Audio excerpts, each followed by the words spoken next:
Hey everybody, today I'm going to be walking through this new Fora6 Connect meter that I have. As you can see on here, this is for blood glucose as well as your ketone monitor. I have used in the past a couple of different ketone monitors.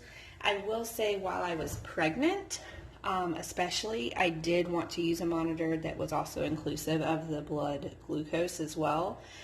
And there's really just a few reasons for that. Of course, I wanted to make sure that I wasn't, going to go into preterm labor. But it's also good for overall weight management to just be able to look at both your ketone and your blood glucose levels together. And I'll throw up a little chart that I found that is connected with this monitor as to why doctors are looking at both of these things for weight loss and weight management specifically. But right now I'm just going to run through this monitor, what you get in the box, and how to use it basically. So I already washed my hands, so we're good there, because you always want to start with clean hands when you have one of these monitors, obviously. So when you're unboxing this, there's quite a few things that are going to be in here. The one thing I did like about this is there is like a little booklet that comes with it. So if you don't like apps, or tracking digitally, you do have a nice little booklet in here that you can track your readings and be able to look at it right there, and even take this to the doctor's office with you. Of course, there's instructions. There is a quick start user guide, which is usually what everybody goes for, right? And then of course the overall owner's manual. Within these little folding papers here though, there are detailed instructions of, for instance, how to put your lancet together, to get the finger prick, and then there's also on one of these, I believe, maybe both of them, so there is a separate pamphlet for blood glucose as compared to the ketone. And what's good in here that a lot of monitors aren't necessarily giving you when you get them is it's going to give you some basic ranges that you're trying to get to or stay under, for instance. And when I first started doing this, I had no idea what my range should even be. And I ended up having to, go through and try to Google that. So I did like that about these, where it's even telling you when you do your controls, what your, levels should be and things like that. So that was really nice. And I know that they also have on their website a really quick guide that you could probably just save to, your phone or anything like that. Overall, you are looking for, usually when you're looking at glucose, what I did when I was pregnant is I would look at my fasting glucose in the morning, and then I would also look at my glucose about an hour and a half to 2 hours after I was eating, just to make sure that I was falling within normal ranges. And if I ever wasn't, of course, I would call my OB and let her know. So one thing I do like about this is I like this case. It's really nice and it's compact, especially if you're having to travel at all with it, which is great. When you open it up, as you see, everything that you need is in here. You have your test strips right here. These are the glucose test strips. This is, this is your ketone test strip. You have your blood lancets that fit into your lancet device. This is a code check. So if for some reason you think that your monitor is not working appropriately, what you would do is you would plug this in and make sure that this code is the one that's popping up and you're not getting any type of errors. So I just kind of tuck that down in there and leave it there just for safekeeping. Of course, you have your monitor. I do really like how compact this is. It's very small. There's also Bluetooth capability to this. And so once you get your results, it can put all of your results automatically over into the app for you.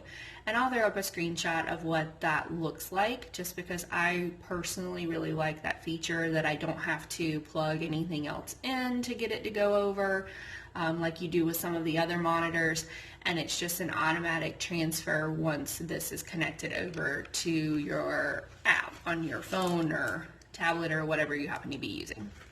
Okay, so we're going to go and get started. As I said, I've already washed my hands. You only need one of these little blue guys. Okay, tuck those back in there. Make sure it's sealed up so that you don't have little blood lancets floating around everywhere in your pack here. I like to always have one of these little cotton things, if you use a paper towel, if you use toilet paper, you know, whatever you use, because after you get the blood that you need from your finger, you want to make sure that you're kind of squeezing and making sure that you're not bleeding everywhere. So, not that you will. This is not that invasive, I promise. So this is the basic device that comes with this. As you see, it pulls down this way. That is what pulls this little blue thing into action, as you see right there. So it went from clear to there's a little orange in there. Push it. That's what pushes your needle through this end and punctures your skin. So what you do is you twist this main part. You'll see two parts here. This part up here, you'll see these little slashes or little lines. That is going to show you how deep you're going. I usually stick between this 3, maybe a 4 area if I'm not getting enough blood. If you're hard to prick and you have really thick fingers, I would go and click all the way over up to the 5, but I usually stick around 3 and I get plenty. This bottom part, make sure that you're twisting it this way, as you can see the little triangle, and then it will pop off. Okay, you'll set that to the side. This, of course, is your needle. You push it down in there. When you push down in there, you will see that this is already orange, right? So I always pull this back just to be sure, because you don't want to waste the needle and you don't want it to not really prick appropriately. I always save this little blue guy for the end to put back over the needle before I toss this, just because I have littles, in the house, and I don't want anybody, playing in trash and getting nicked, especially by a needle that I've already used, right? So once you put the needle back on, you see it's already orange. I still just pull it back anyway, just to be sure, and I set that to the side. So the first thing I'm going to test this morning is going to be my blood glucose. This is a fasting glucose. The only thing I've had this morning is some water and my thyroid medicine, because I have hypothyroidism. So what you want to do is, there's 2 sides to these strips. You'll see one is a little metallic-y, and then the other has just a single line. And of course the back is perfectly white. So it's very easy to tell how you put this in here. You will be putting the metallic into the top of the meter. The meter will come on. What you want to do is make sure that the code check that comes up matches the code that you have within this test strip, right? So let's go ahead and put that down. Now you see it's asking for the blood drop. So what I'm going to do is, I take my lancet, it's orange. I take this finger, my ring finger, on the side, just because when I worked in a lab, I was told that was always a really nice spot to try and get blood from. You push, see, pricked myself. I'm going to squeeze to get some blood out, like this. So you don't need much. You're going to line it up with the strip right there. Make sure you get a full red strip on there. It's going to count down, and as you see, I have a 94 mg/dL for my fasting glucose this morning, which is, I will put the normal chart up over on the side so you guys can kind of see where I stand on that. This next one, I go ahead and use the same finger prick so I don't have to prick again, hopefully. Same thing with your glucose strip. The metallic end is going to go down into the meter with the single stripe going up. You're going to wait for it to do its code check. Okay. Ketone 286, that's the one that we're looking at. And if you're in question, you can always look on the side of your bottle for that. Okay, We're going to see if we can use the same one. We might not be able to. So what I'm going to do is, because I was talking, it took a little too long, I'm going to wipe this off. Okay, and as you see, you're not going to bleed everywhere, right? It's very small. So because this is my own needle, I am willing to actually use the same needle again for a second prick. A lot of people will change the needle out every single prick. I do recommend not leaving it in here to prick yourself tomorrow or next week, but if it's one right after the other, I am okay using the same one. Some people are not, and some people say to replace it each time. That is up to you. So I'm going to prick one more time. That wasn't that great. Let's see if we can get enough. No, we're not going to get enough out there. I went too far to the center. So as you see, I went too far this way. You want to try and stick to this part that's up here, the kind of, I guess, fatty part of your finger. All right. There we go. All right, now there we go. See, we get a nice droplet before we even start. And make sure you, again, you get that solid red line. It's going to count down again. I'm going to go ahead and put this on my gauze right here. And see right here, it says I'm at a 0.4, and that's mmol per liter. So what you're actually looking for in here, and I will throw up a chart over to the side over here for your ketones. So I have been eating bad lately. I'm going to be honest with you guys. My kids made cupcakes, they've made cookies, and I've had some of those. So I am trying to get back into ketosis right now. And it's only been about a day or two of me trying to do that. But what you really want to see is you want to see 0.5 or higher.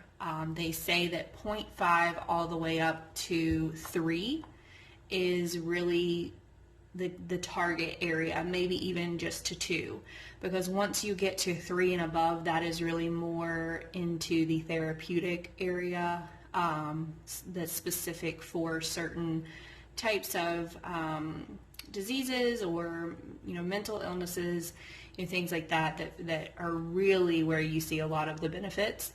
But specifically for weight loss, anywhere between 0.5 and I would say around 2 to 3 is really where you want to be. So I turn this off. I don't have to push anything. I just take my strip out. What you want to make sure you do each time is make sure, obviously, that you've stopped bleeding. I always take my test strips that have blood and place on this, as well as I then turn this portion, put the blue cap back on. Okay, be very careful doing that part. Pull this out so that this whole guy is empty. Take this, wrap it up. Okay, you can even take this then and wrap it up in maybe some toilet paper or a paper towel, and then throw it away like this so that nobody is, touching anything that is biohazard, right? So this will automatically go off on its own. You then just place everything back together.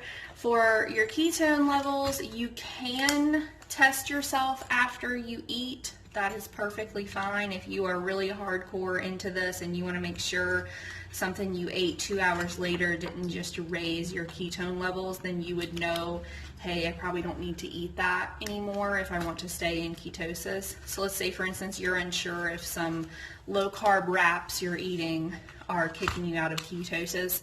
I can tell you they probably are, depending on which low-carb wraps you are using.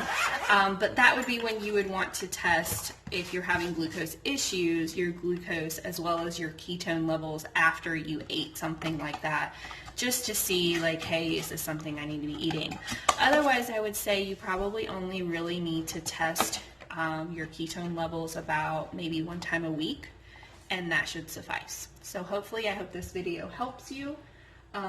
And that being said, if you would like to see more videos like this on specific keto devices or low-carb devices and recipes, please follow me at KetosisMom.net.